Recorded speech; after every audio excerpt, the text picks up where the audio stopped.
Have you ever shouted your biggest dreams from the rooftops, only to watch them crumble into whispers? That rush of applause feels like victory, but what if it's stealing your fire? In the quiet heart of a forgotten village, one man's story reveals a brutal truth: sharing your dreams too soon can kill them before they breathe. Deep in the rolling hills of a sleepy village, where the air hummed with the scent of fresh earth and wildflowers, lived Daniel. A dreamer with a fire in his soul that burned brighter than the summer sun. He was the kind of guy everyone knew, tall, earnest, with calloused hands from odd jobs and eyes that sparkled with endless possibility. Every week brought a new obsession. One dawn, he'd sketch plans for the grandest shop in the valley, shelves groaning under bolts of fabric and spices from distant lands. The next, he'd pore over clay pots, dreaming of firing masterpieces that would grace every hearth. But Daniel had a fatal flaw, one that chained his ambitions like invisible shackles. Before lifting a single finger, he'd parade his visions through the bustling market square. "Folks, mark my words, I'm building the biggest store this village has ever seen," he'd bellow, voice echoing off stone walls. The crowd would erupt, claps thundering like rain on tin roofs, smiles wide as harvest moons, words like, "You're a genius, Daniel," wrapping around him like a warm blanket. In that moment, his chest swelled with pride. He felt invincible, seen, alive. That night, he'd collapse into bed, heart full, convinced the world was already his. Yet dawn brought a cruel thief. The energy that had surged through his veins evaporated like morning mist. His feet dragged, his hands hung limp. Days blurred into excuses: too tired, too busy, tomorrow maybe. The shop. Never built. Dust gathered where foundations should have stood. The cycle devoured him. Pottery dreams announced to cheering villagers withered before the wheel spun. A house, sturdy and proud, proclaimed at the well, then abandoned amid yawns. Year after year, Daniel broadcast his ambitions like fireworks, basking in the glow of praise. But his hands remained empty, his home a humble shack echoing with unfulfilled echoes. Shame crept in like fog, hot flushes at night, a hollow ache in his gut during village gatherings. Why did failure cling to him like a shadow? Deep down, his spirit fractured, dreams turning to ghosts that haunted his sleep. He was trapped, a king without a kingdom, whispering to the stars, "What's wrong with me?" One twilight, as crickets sang their lonely chorus, Daniel slumped by the ancient village well, its mossy stones cool against his fevered skin. Tears stung his eyes, unbidden and raw.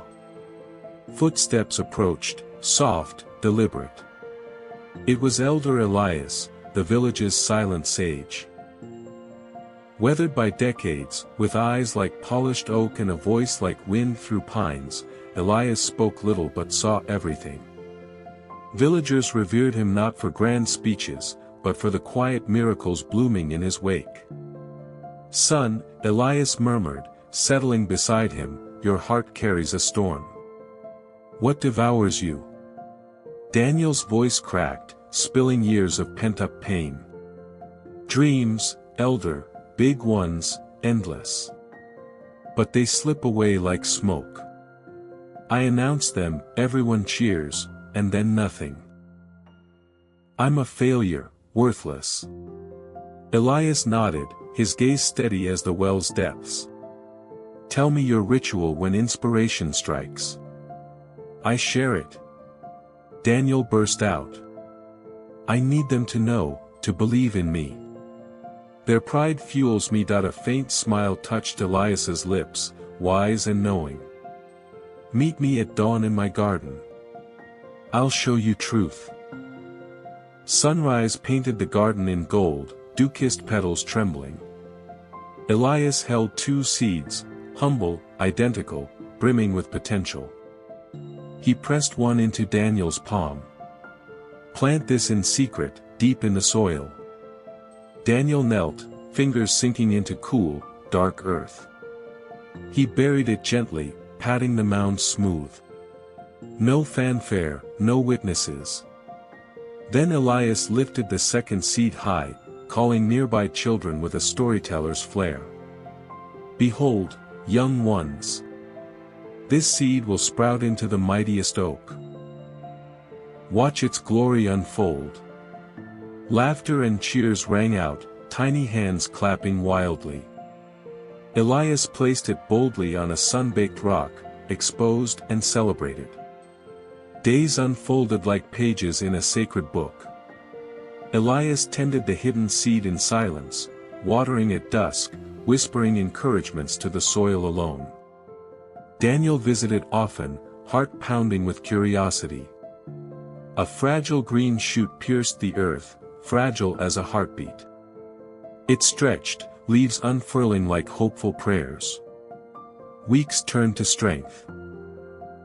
Roots delving deep, trunk thickening against winds. The rock seed? It mocked them. Sun scorched it brittle, birds pecked it to dust. No roots, no life, just a husk, devoured by the world it had been shown too soon. One evening, as the sapling stood proud, Elias placed a hand on Daniel's shoulder.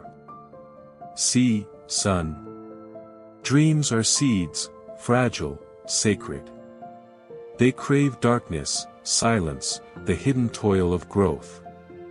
Exposed too early, they wither under eyes and expectations.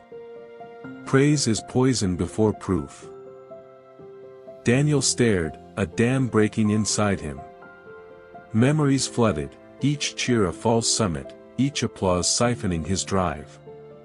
Social scientists call it premature celebration. Your brain's reward center lights up from words alone, tricking you into complacency. The real work? It demands sweat, not spotlights. Tears welled, truth burned like sweet fire. Guard your visions, Elias urged, voice thick with empathy. Let them root in the shadows of discipline. When they're sturdy, the world will witness, not because you shouted, but because you built.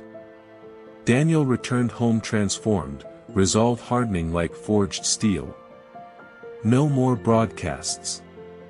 He chose simple, a wooden chair, humble yet enduring. In a shadowed corner of his shed, away from prying eyes, he worked. Sawdust danced in lantern light, the scent of pine filled his lungs. Some nights, passion surged, shavings flying like joyful snow. Others, exhaustion clawed, doubts whispered defeat. But silence was his ally. No questions, no pressure, just him, the wood, and quiet persistence. Mistakes came, splintered legs, uneven seats, but he sanded, planed, persisted. Heartache fueled him, Elias's words echoed like a mantra. Weeks blurred. The chair emerged, smooth curves, rock-solid frame, a testament to unseen battles. Daniel sat upon it, running hands over its warmth. True pride bloomed, not the fleeting high of cheers, but a profound, bone-deep fulfillment. He'd created. He'd conquered. A neighbor spotted it by the door. Daniel. This is masterful, when did you craft such beauty? A quiet smile. I've been working on it. You never breathed a word. Some things grow best in secret. Word spread like wildfire through autumn leaves. Admiration poured in, genuine and earned. But Daniel was already deep in his next, a table, sturdy for family feasts. Silence again. Then shelves, stools, each born from hidden labor. Months became a legacy. Daniel, once the village dreamer, transformed into its master craftsman. Orders trickled, then flooded.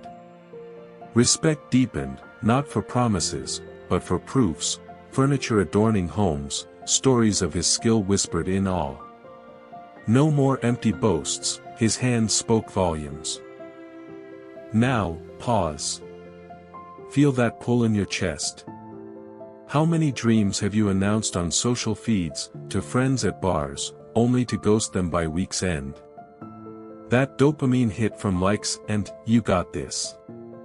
It's a thief, masquerading as fuel. Science backs it. Studies from NYU show public commitments dilute motivation, outsourcing your grind to others' cheers. Protect your seeds. Bury them in the fertile dark of action. Let doubts rage in private, let failures forge you unseen. When your tree stands tall, branches heavy with fruit, the world will gather, jaws dropped, wondering at the miracle. Daniel learned, the universe doesn't need your blueprint. It craves your creation. Next time temptation whispers, tell them, bite your tongue. Work in shadows. Emerge unbreakable. Your dreams await their silence. Plant them now.